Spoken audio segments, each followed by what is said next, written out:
पंतप्रधान नरेंद्र मोदी यांनी नागरिकांना 1 वर्ष सोनं आणि चांदीची खरेदी करू नये असं आवाहन केलं। त्यांच्या आवाहनानंतर सोन्या आणि चांदीच्या दरात विक्रमी वाढ झाली आणि वाढ झाल्यानंतर आज पुन्हा सोन्या चांदीच्या दरात विक्रमी घसरण झाल्याचं पाहायला मिळत आहे। जळगावच्या सराफ बाजाराचा जर विचार केला तर जळगावच्या सराफ बाजारामध्ये सोन्याचे दर जे आहेत ते 2,500 रुपयांनी तर चांदीचे दर जवळपास 20,000 रुपयांनी घसरल्याचं पाहायला मिळत आहे। त्यामुळे कुठेतरी आता लग्न सराईच्या दिवसांमध्ये जे आहे एवढी मोठी घसरण झाल्यामुळे नागरिकांना परत जे आहे खरेदी करणाऱ्या ग्राहकांना जे आहे मोठा दिलासा या ठिकाणी मिळालेला आहे।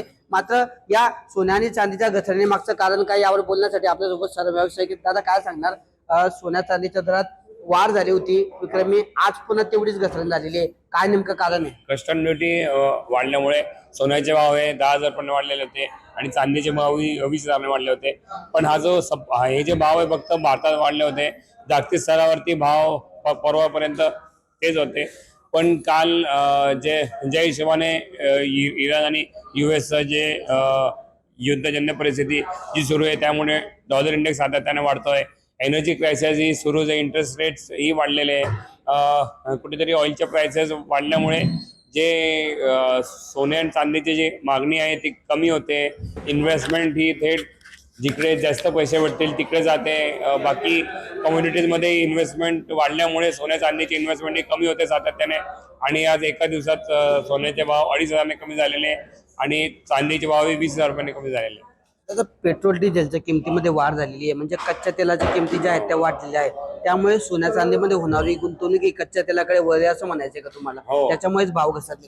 हो, ऑफकोर्स ऑइलचे प्राइसेस, एनर्जी क्रायसिस सुरू आहे, ऑइलची मागणी ही सातत्याने वाढते आणि ऑइलचे भाव जे आहे ते हायेस्ट भाव झालेले सध्या, त्यामुळे ऑइलमध्ये इन्व्हेस्टमेंट वाढते आणि इन्व्हेस्टर्स ग्लोबली आपण बघितलं तर इन्व्हेस्टर्स जिकडे गुंतवणूकमध्ये फायदा आहे तिकडेच ही इन्व्हेस्टमेंट वळते। प्रत्येक वेळेस जेव्हा युद्ध होतं तेव्हा इन्व्हेस्टमेंट ही सोन्यामध्ये होतं, पण यावेळेस ऑइलचे क्रायसिस आल्यामुळे ऑइलचे भाव सातत्याने वाढत आहे म्हणून ऑइलमध्ये इन्व्हेस्टमेंट वाढते। इंटरेस्ट रेट जे आहे जागतिक बँकेचे जे इंटरेस्ट रेट्स आहे ते वाढायची शक्यता आहे, त्यामुळे जी गुंतवणूकची प्रत्येक वेळेस ही सोन्या चांदीमध्ये यायची ती आता सेफ आहे, सेफ इन्व्हेस्टमेंट म्हणून सोन्याला आता बघितलं जात नाहीये, त्यामुळे सोन्याची डिमांड ही कमी होते। दादा, नरेंद्र मोदींचं आवाहन, कच्च्या तेलाच्या किमतीमध्ये झालेली वाढ, पुन्हा सोन्या चांदीच्या दरात झालेली वाढ, या सर्व गोष्टींचा ग्राहकांवर काही परिणाम होईल कारण पुढचा काळ कसा राहील असं वाटतंय तुम्हाला? आता सोन्याला एक चांगला एक सोन्याच्या भावाचा आपण विचार केला तर एक चांगला एक सपोर्ट भेटला होता की कुठेतरी कस्टम ड्युटी 9% वाढल्यामुळे सोन्याचे भावही भारतात 6 ते 7% हे वाढले होते। तर ऑफकोर्स ग्राहकांचा खूप फायदा झाला होता, ज्यांनी मागच्या हप्त्यात घेतलं, मागच्या महिन्यात घेतलं, कुठेतरी ग्राहकांना परत एक अट्रॅक्शन आलं होतं सोन्याकडे की चला आता सोन्याचे भाव आपण घेतलेलं सोनं वाढतायत, आता सोनं घ्यायला काही हरकत नाही। 2026च्या स्टार्टिंगमध्ये 81 पर्यंत सोन्याचा भाव आला होता, पण अचानक सोन्याचे भाव खूप व्हॉलेटाईल आहे सध्या। ग्राहक सोन्यामध्ये एंट्री करायला खूप घाबरत आहे कारण की एका दिवसात ही कधी 5,000 कमी होऊन जातं, कधी 5,000 वाढून जातं। कुठेतरी ग्राहक या भावात एंट्री करायला घाबरत आहे। ज्यांना गरज आहे, ज्यांच्या घरी लग्न आहे तेच सोन्यामध्ये गुंतवणूक सध्या करत आहे।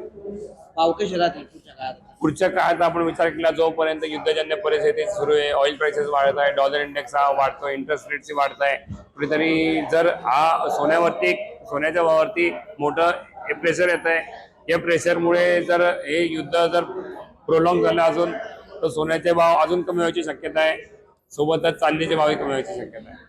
तर अशा पद्धतीने संपूर्ण देशात आज पेट्रोल आणि डिझेलच्या किमतीत एकीकडे वाढ झाली असताना कच्च्या तेलाच्या किमतीत वाढ झाली आणि त्याचा थेट परिणाम आता सुवर्ण नदीवर झाला आणि त्याचमुळे सोन्या आणि चांदीच्या दरात मोठी घसरण झाल्याचं या ठिकाणी पाहायला मिळतं आहे।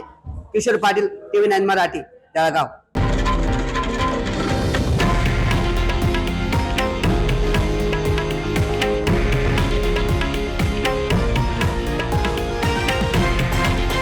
हे आहे देशातील नंबर 1 न्यूज नेटवर्क आणि आपण पाहत आहात TV9 मराठी, एकमेव।